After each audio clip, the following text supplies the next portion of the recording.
بسم الله الرحمن الرحيم.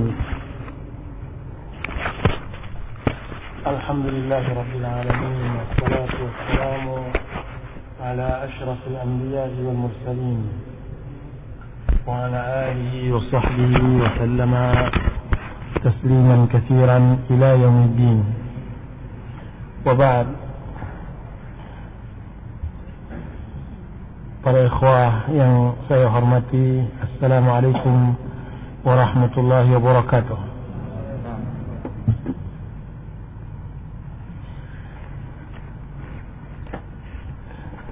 Sebagian para ulama mengatakan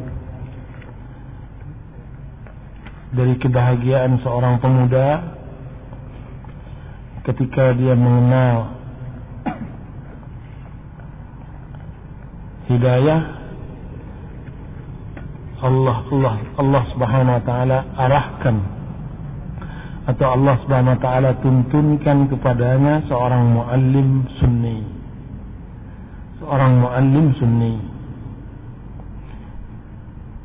Tidak mudah untuk mendapatkan masa muda kemudian diberi taufik oleh Allah Azza wa Jalla mengenal dinul haq, agama yang benar.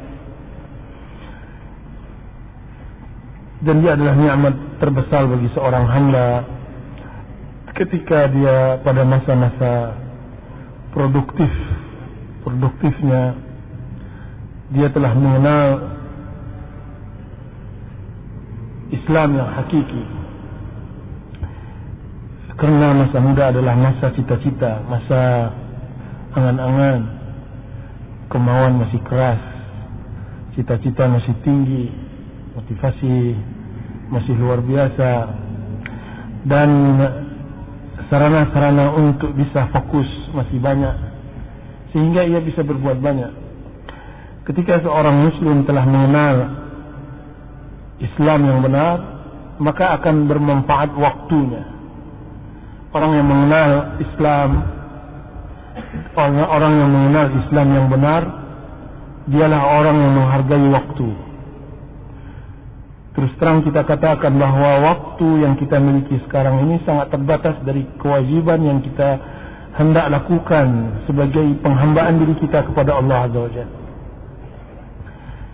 Ketika seorang pemuda mengetahui hal itu, maka hani'an, berbahagialah ia. Bagaimana tidak di saat pemuda-pemuda lain mengembur-ngemburkan waktunya, usianya, masanya dalam hal-hal yang tidak bermanfaat. Dan alangkah luar biasanya pemuda Indonesia yang bisa mengerti akan hakikat hidup di masa dia muda. Tugas benar-benar banyak ya ikhwan.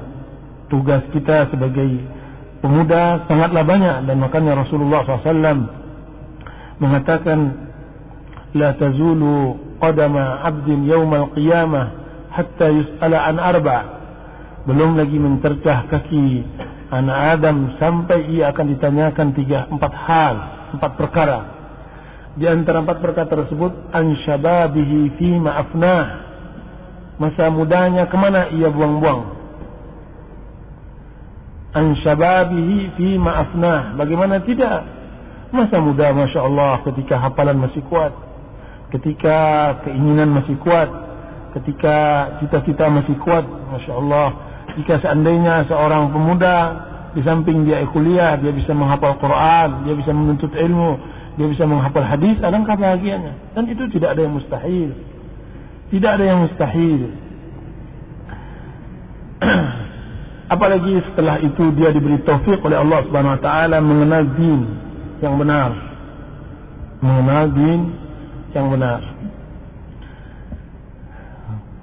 Para ikhwan yang dirahmati oleh Allah Subhanahu wa taala, kalau tidak saya juga muda. Saya muda dalam artian konsep muda adalah umur produktif, masa-masa sekarang ketika sakit belum ada.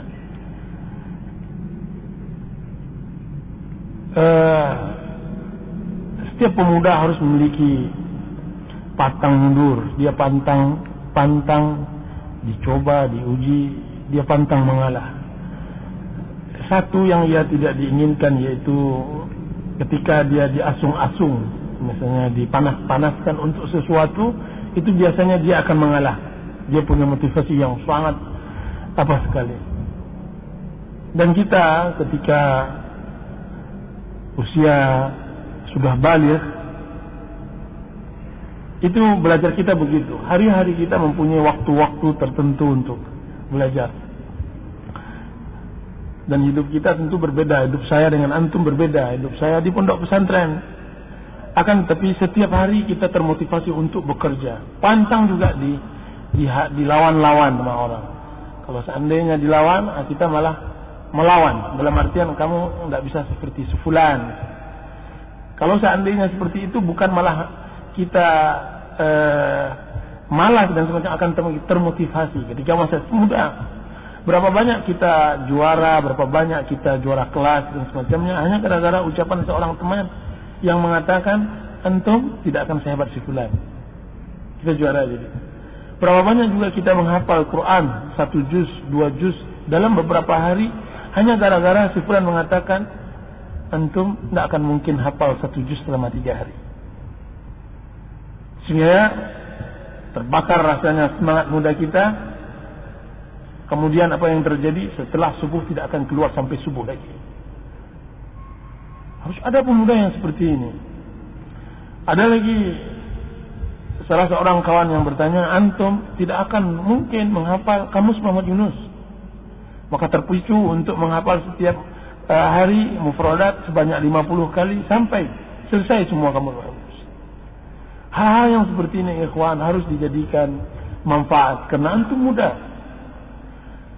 Dan tidak ada pengerahan tenaga, pengerahan pemikiran yang paling hebat sebagaimana pengerahan semua itu kepada agama Allah Azza wa Jalla. Kalau seandainya antum pernah menyesal untuk mempelajari sebuah ilmu karena ilmu itu tidak dimanfaatkan di kemudian hari, maka satu ilmu yang tidak pernah antum menyesal, yaitu menuntut ilmu agama. Tidak akan pernah menyesal. Saya telah menyelesaikan kuliah 5 tahun yang lampau, itu 7 tahun yang lampau. Kiranya untuk mendapatkan uang 1 juta, 2 juta, 3 juta, bahkan 5 juta, tidak perlu tinggi-tinggi untuk mengetahui kuadrat-kuadrat matematika. Bagi saya, bagaimana buku ini, saya penjual buku misalnya, bagaimana buku yang 100 buah eksemplar ini laku dalam hari itu, kemudian dalam 100 buah saya beruntung Rp5.000. Berapa itu untungnya? Payah juga untungnya. Oh, kalau saya itu saya nggak perlu kali-kali tinggi-tinggi. Itu tidak perlu kuadrat-kuadrat. 100 eksemplar, untung 5.000. Berapa uangnya? 500.000. Cukup untuk keluarga, untuk anak istri, untuk bayar listrik, untuk bayar pulsa, untuk semuanya selama berapa hari. Alhamdulillah. Kiranya kita hidup di luar setelah berumah tangga juga membutuhkan kajian tentang molekul-molekul yang sangat entah berantah, itu saya tidak tahu juga. Ketika kita ingin mengetahui minum air putih ini molekulnya atau buatan dari apa yang sudah bersenar, penting minum. Kemudian kita menikmati hidup. Tujuan sebenarnya manusia ini adalah menikmati hidup. Tanyakan kepada orang-orang yang mendapatkan harta yang banyak, kalau seandainya harta yang kita cari, apakah mereka mendapatkannya dari pelajaran SD, SMP, SMA sampai kuliah, atau mereka mendapatkan harta mereka hanya 1/10 atau setengah, atau mungkin lebih kecil atau lebih besar dari ilmu yang mereka peroleh. Saya tidak mengecilkan tentang ilmu pengetahuan yang antum tuntut. Itu hal yang mutlak. Akan tetapi nanti akan ada penyesalan. Berapa banyak orang-orang yang mengambil sebuah jurusan yang akhirnya setelah ia selesai kuliah dia mengambil usaha yang lain, jauh tidak ada kaitannya dengan jurusan itu. Kemana orang yang kuliah perikanan? Ketiga akhirnya dia membawa motornya terus membawa banyak buku-buku yang hendak dia jual akan menjadi saleh. Mana ilmu perikanannya? Menunjukkan bahwa untuk mencari dunia tidak begitu pula lah hebatnya di dalam berkali-kali yang seperti itu. Nah, kalau seandainya terjadi penyelesaian, kalau tidak ada juga yang alhamdulillah yang ada bermanfaat terus menerus seperti spesialisasi seorang dokter, tidak mungkin dia akan spesialisasi menjadi orang yang fokus dalam sebuah bidang ilmu kecuali dia urut sehingga dia menjadi mengambil. Taiblah, sehebat-hebat orang mesti ada rasa jenuh. Saya memiliki banyak kawan-kawan dokter yang hari-harinya apa? Setiap harinya ya hanya dia pergi ke prakteknya dan semacamnya. Akhirnya apa? Rutinitas adalah hal yang membosankan. Rutinitas kehidupan adalah hal yang membosankan. Apa kata seorang dokter yang saya kenal? Tidak ada yang sangat menyakitkan telinga saya kecuali ketika diletakkan alat apa itu? Stetoskop itu kepada itu paling sakit sekali telinga saya. Bosan. Tidak ada pakaian yang paling berat bagi saya kecuali pakaian putih ketika saya harus menunggu pasien mulai dari jam 7 sampai jam 10 malam. Subhanallah. Kalau seandainya begitu halnya kehidupan dunia, itu bukan hanya di kalangan dokter, di kalangan semua namanya usaha membosankan. Kawan-kawan yang kerja nanti setelah dia kuliah menjadi seorang karyawan di sebuah perusahaan, apa dia mengatakan? Tidak ada yang paling membosankan kecuali ketika ceklok awal masuk. Itu adalah awal dari musibah yang saya hadapi pada hari itu. Kemudian tidak ada yang membirakan ketika dia ceklok untuk keluar. Itu hari yang bahagia. Itu berarti ikhwan, berarti kehidupan ini hanya itu saja. Kalau dia tidak diisi dengan hal yang bermanfaat, maka dia adalah membosankan.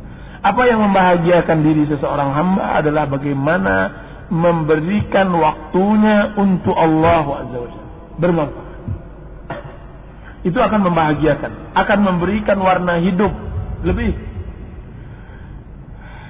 Maka saya katakan bahwa di samping antum menuntut ilmu dunia, maka hendaklah juga menuntut ilmu akhirat. Saya mengenal beberapa wali kota, beberapa bupati dan semacamnya, yang mana yang menyelamatkannya dari kerakusan, ketamakan, dari buat-buat yang maksiat kepada Allah Azza wa Jalla dan semacamnya, tidak lain dan tidak bukan ketika dia duduk di majlis ta'lim seperti ini. Tidak ketika dia duduk di kelas. Saya tidak mau Ustaz, saya tidak mau mendapatkan kontrak yang memang. Saya tanya, ini apa Bapak dapatkan di meja kelas atau Bapak akan dapatkan di masjid salah satu pengajian di. Dia mengatakan tidak, saya dapatkan ini di majlis ta'lim waktu saya kuliah. Subhanallah. Ilmu ini yang akan memberikan manfaat untuknya di dunia dan di akhirat. Ilmu ini yang akan memberikan kepadanya keberkahan hidup ketika ia datang ke rumahnya, disambut oleh anak istrinya dan semacamnya. Ilmu ini yang kiranya membuat dia bahagia hidup. Masya Allah.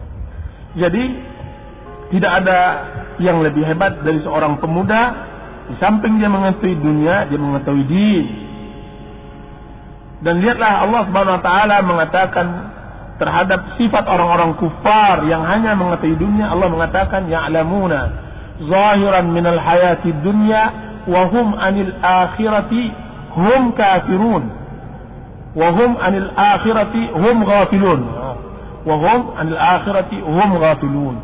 Orang-orang yang hanya mengetahui permukaan isi dunia, permukaan zahiran minal hayati dunya, hanya mengetahui zahir untuk dunia. Jadi orang yang mengetahui ilmu dunia saja itu hanya mengetahui permukaan kulit dunia saja. Wa hum anil akhirati hum ghafilun. Allah memberikan taukid 3 kali.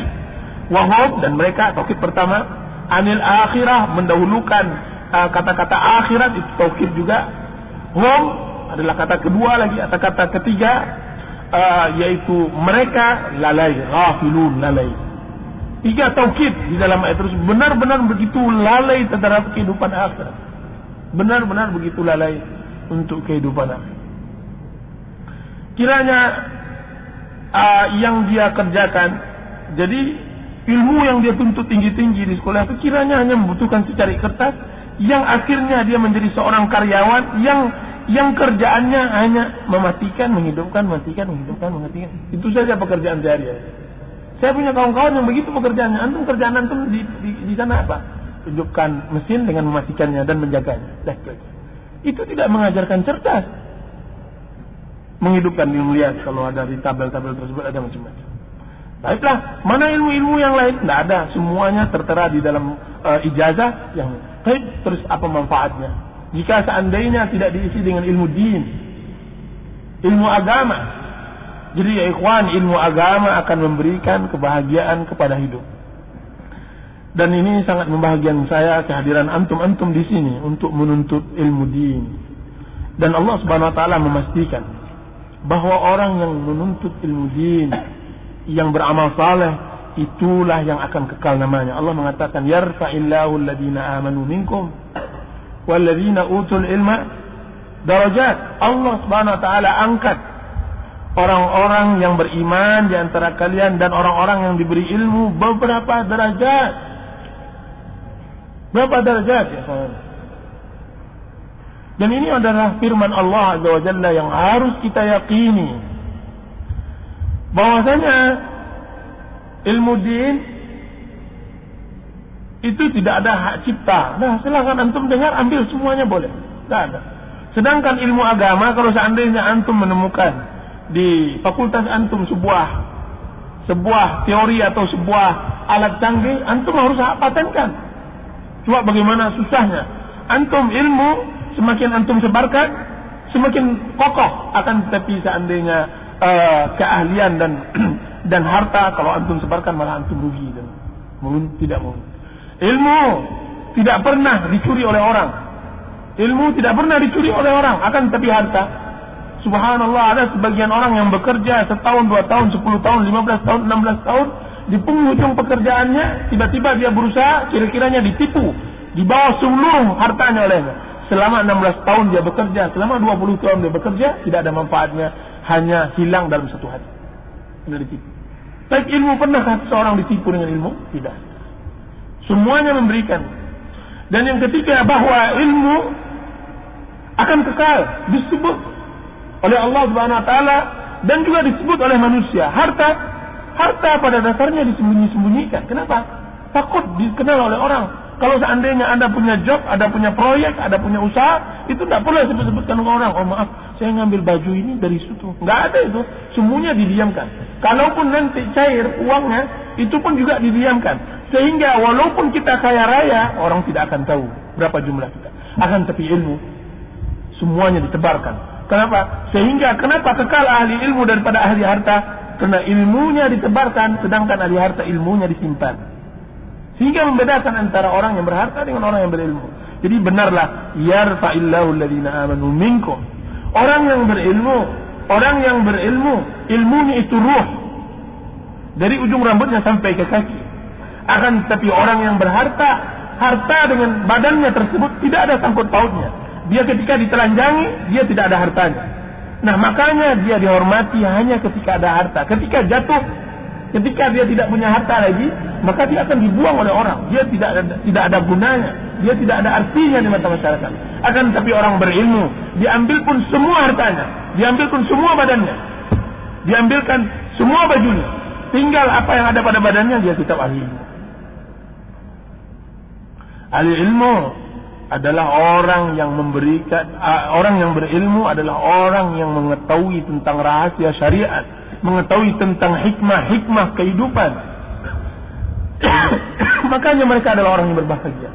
Sedangkan orang yang berharta, orang yang dipenuhi dengan hidup was-was, takut kemiskinan, takut disaingi, takut tidak untung seperti tahun-tahun sebelumnya dan semacamnya.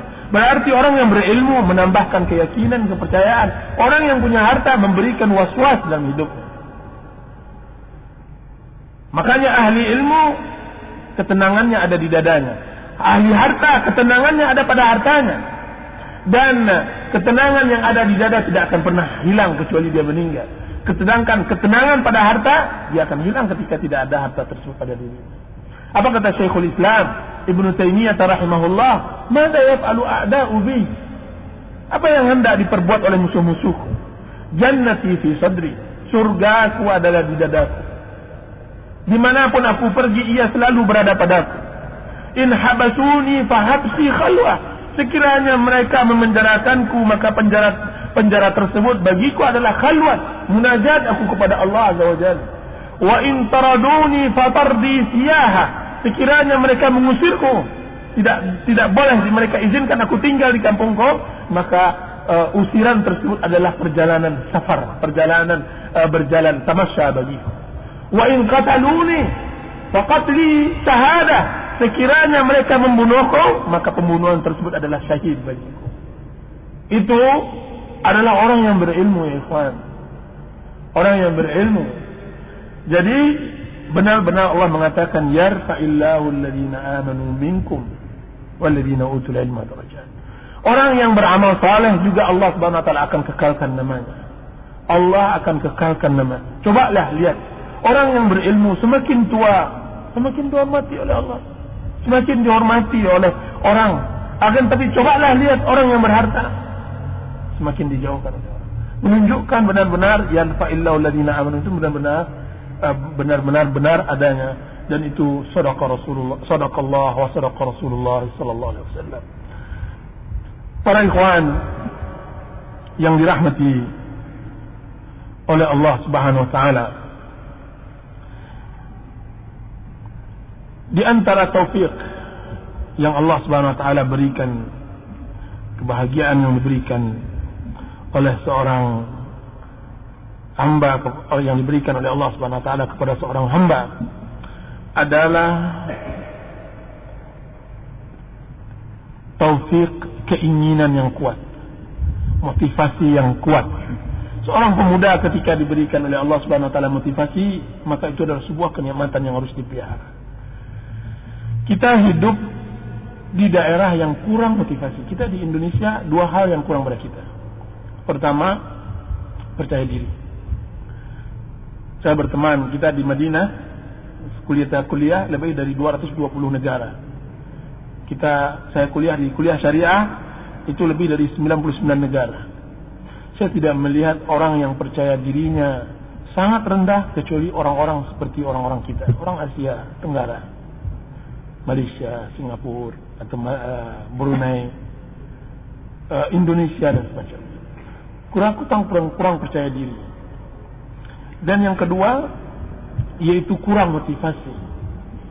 Nah, ini memang sulit kita dapatkan dari bawaan lahir, kecuali orang-orang yang memang Allah berikan bawaan. Tapi kalau dari lingkungan, Indonesia adalah daerah yang paling kurang dua hal.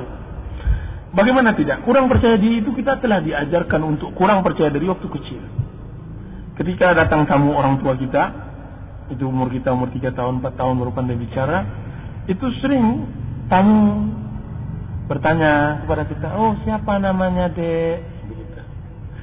Itu sering kita tidak menjawabnya. Yang menjawabnya siapa? Orang tua kita. Namanya Ibrahim. Seharusnya kalau seandainya ingin mengajarkan percaya diri, kita menjawab. Waktu kecil ketika kita salah berbuat, jatuh oleh kita sebuah susunan yang sudah rapi oleh orang tua kita, itu kita tidak diajarkan bagaimana bertanggung jawab untuk menyusun yang telah jatuh tadi. Tapi kita diajarkan bahwa perbuatan itu salah dan layak mendapatkan celaan. Salah dicela. Maklum, karena orang tua kita juga orang yang bukan pendidikan misalnya gitu. Bahkan orang berpendidikan pun begitu. Kamu kenapa kok kamu jatuhkan? Seharusnya yang diperbuat oleh orang tua apa? Diam. Kemudian melihat dia bagaimana dia bertanggung jawab menyusun apa yang telah dia runtuhkan. Hal-hal yang seperti ini tumbuh, kita pun besar dengannya. Sudah itu sampai kita kuliah dan semacamnya. Harus ada tumbuh di dalam diri kita percaya diri. Ini harus ada. Anda kalau seandainya kuliah pakai sepeda kira-kira gimana? Sulitlah. Subhanallah, saya waktu saya sekolah di MDA, celana saya itu yang di belakang itu bolong. Itu Masya Allah malu-malunya lagi, terutama malunya di kalangan ibu-ibu atau perempuan-perempuan ini, bukan ibu-ibu yang saudara kawan-kawan yang di sebelah, perempuan. Malunya setengah mati. Seharusnya apa yang harus dimalukan? Memang kita tidak memiliki kecuali itu. Dan orang-orang Badui Arab, dia tidak menulis. Dia orang Badui, orang Arab mempunyai kelebihan kepercayaan diri yang berlebihan. Orang-orang Arab itu kepercayaan diri mereka berlebihan. Saya pernah makan di ruang makan di tempat makan di Arab Saudi itu. Ketika itu anak tersebut menjatuhkan air. Saya bilang, menjatuhkan air bersihkan. Apa kata dia? Enggak perlu dibersihin, biar yang orang itu bersihin. Coba lihat bagaimana percaya dirinya. Bahkan bukan hanya di Arab, akan tetapi juga di Amerika juga begitu. Saya dikabarkan oleh salah seorang ikhwan kita yang kuliah di sana, cleaning service di sana itu, ketika dia selesai membersihkan ruangan toilet di sebuah bandara itu, kawan kita itu setelah dia keluar buang air kecil tadi, dia keluar diberhentikan dulu. Sini, Mister. Saya nggak ngerti kan? Kemarilah sini. Lihat. Tidakkah antum lihat ini bersih? Lihat kerja saya. Tidakkah antum lihat ini bersih? Padahal dia apa itu? Cleaning service coba. Dia ingin bangga dengan pekerjaannya, bahwa pekerjaannya itu bersih sekalipun cleaning service. Kita kalau seandainya sudah kerja di cleaning service, subhanallah, tidak ada salahnya seorang mahasiswa yang memang tidak memiliki apa-apa dari orang tua yang tidak berada untuk bekerja di luar. Apa salahnya dia bekerja di sebuah pekerjaan yang halal, yang bersih, itu bahkan untuk menyadarkan diri. Saya sering sampaikan kepada akhwat-akhwat dan wanita-wanita yang hendak menikah, mencari calon suami, saya bilang jangan cari suami dengan penampilannya rusak, menyesal Anda nanti. Tapi cari suami dari kemauannya, cari suami yang berkemauan. Biar dia tampang kere sekarang, biar pakai sepeda ontel, biar sepeda ontelnya itu diikatnya kayu supaya untuk naikkan barang, karena dia sales, biar. Akan tapi dia punya kemauan untuk hidup, pastikan dia satu saat dia akan kaya.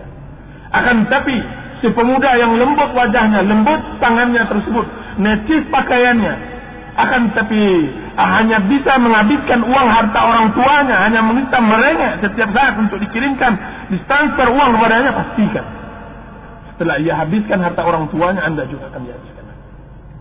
Tak manfaat pula pemuda yang setiap saat merengek, tidak percaya diri pada dirinya, tidak berbahaya sifat seperti itu.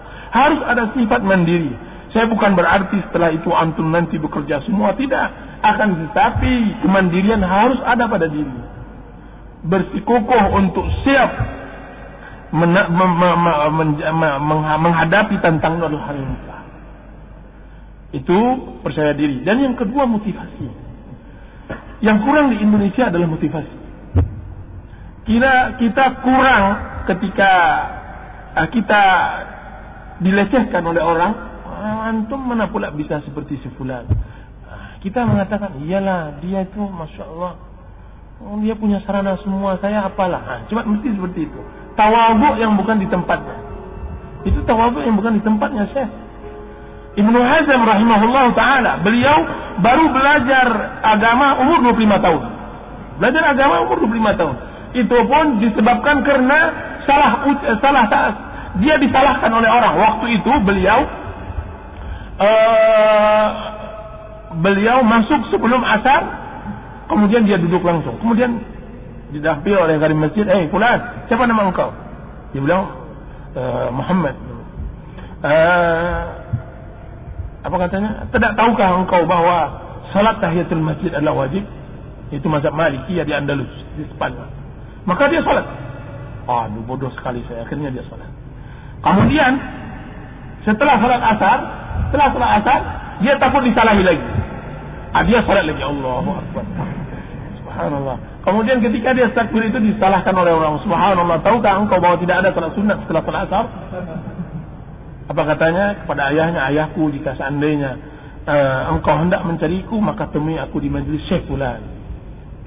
Langsung termotivasi dirinya, dia pantang di sana kan seperti itu. Setelah 5 tahun, 7 tahun, dia sudah berani berdebat dengan ulama Malikiyah di Andalus. Dan dia kalah, maksudnya dia mengalahkan lawannya. Apa kata lawannya tersebut? Lawannya tersebut dia mengatakan, ma'ziratan ya Aba Muhammad, maafkan aku wahai Abu Muhammad, sesungguhnya aku belajar di lampu-lampu orang-orang yang ronda. Dia jadi belajar di lampu-lampu ronda. Kenapa? Karena dia nggak punya minyak untuk membeli, dia tidak punya uang untuk membeli minyak untuk belajar. Jadi terpaksa dia harus pergi ke tempat ronda, pos ronda, kemudian di sana ada gantungan lampu togok begitu, nah, kemudian dia belajar di atas. Maklum saya kalah. Kalau seandainya saya begini keadaan saya fakir. Akan tapi apa kata Ibnu Hazm rahimahullah taala, dan maafkan juga saya wahai fulan, sesungguhnya saya belajar di lentera emas dan permata. Mana yang lebih hebat? Mana yang lebih berat cobaannya? Belajar di lampu togok-togok, lampu lentera orang yang ronda, atau dia belajar di atas lentera emas dan permata? Lentera emas. Kenapa? Godaannya lebih berat. Untuk berleha-leha lebih senang, lebih mudah. Maafkan. Akan tapi seperti itu. Hisham Al-Kalbi rahimahullah ta'ala, ketika dia dicela karena tidak hafal Quran, pemuda kok nggak hafal Quran. Akhirnya dia tutup pintunya. Dia katakan, jangan temui aku sampai aku menamatkan Quran. Kemudian dia menamatkan Al-Quran selama 3 hari. Bukan membacanya yang saya bilang, dia menamatkan Al-Quran 3 hari menghafalnya. Coba lihat. Ayah Umar bin Abdul Aziz bin Marwan, ketika dia berkhutbah kemudian dia salah di dalam mengucapkan nahwunya, di dalam grammarnya salah, kemudian dia katakan, jangan bukakan pintuku sampai aku bisa menamatkannya. Subhanallah. Itu orang yang punya motivasi tinggi. Ini yang harus kita tanamkan ketika masa muda ini. Harus punya motivasi untuk mendorong kita untuk maju ke depan. Jangan sia-siakan waktu. Dengan memberi motivasi tersebut akan terus bekerja kita terus, agar bergerak terus. Punya motivasi, ikhwan.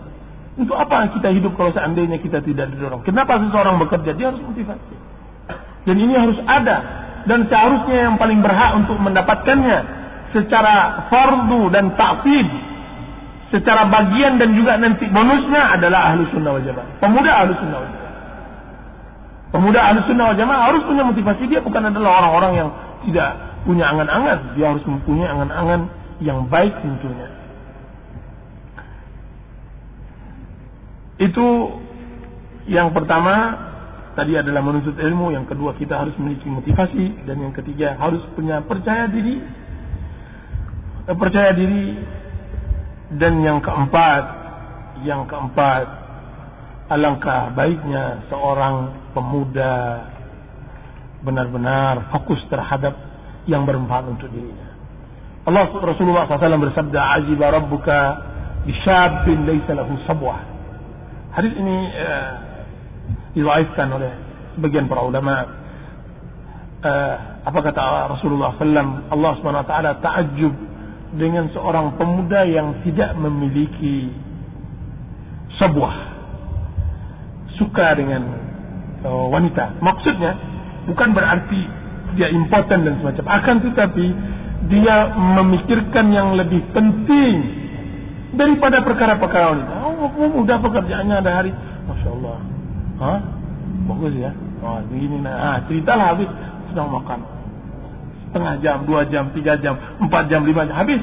Padahal dia mempunyai waktu, punya pekerjaan yang jauh lebih hebat dari itu lagi. Kenapa dia harus disibukkan dengan hal-hal yang seperti ini? Kalau dia mau kawin, dia tinggal bilang aja, terus orang tuanya terus kawin.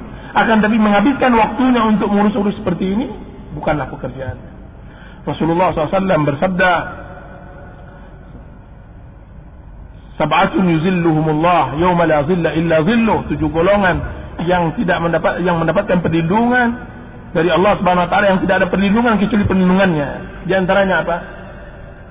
Yaitu rajulun da'athum ra'atun dzata mansabin wa jamal qala inni akhafullah. Seorang yang dipanggil oleh seorang wanita memiliki kecantikan dan kedudukan, kemudian dia mengatakan, aku takut kepada Allah. Fokus dia terhadap ibadah kepada Allah SWT. Dan ini sangat luar biasa. Jarang-jarang orang yang bisa seperti ini. Jarang-jarang. Dan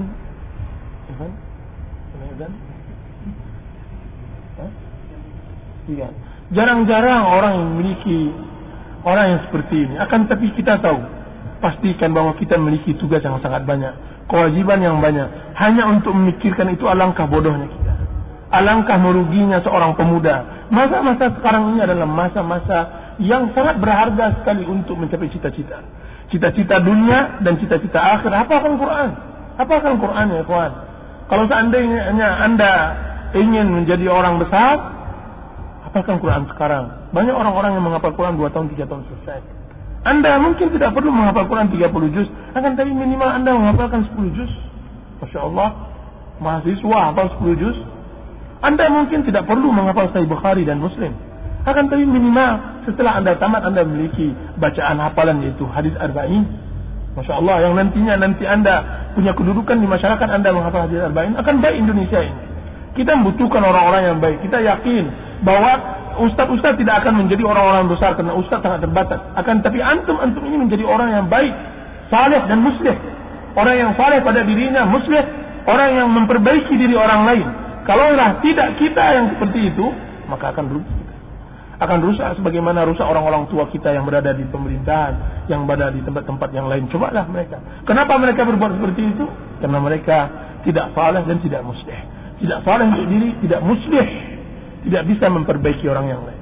Jadi pekerjaan kita sangat banyak, dan seharusnya kita mulai mengatur jadwal, memberikan motivasi. Jadikan, bagaimana yang sering saya katakan, jadikan 24 waktu Anda menjadi 30. Jadikan waktu Anda yang 7 hari menjadi, yang 1 minggu itu menjadi 10 hari.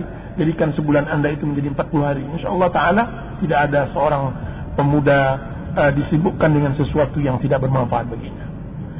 Itu yang bisa saya sampaikan. Wassallallahu ala nabiyyina Muhammadin wa ala alihi wa sahbihi wa sallam.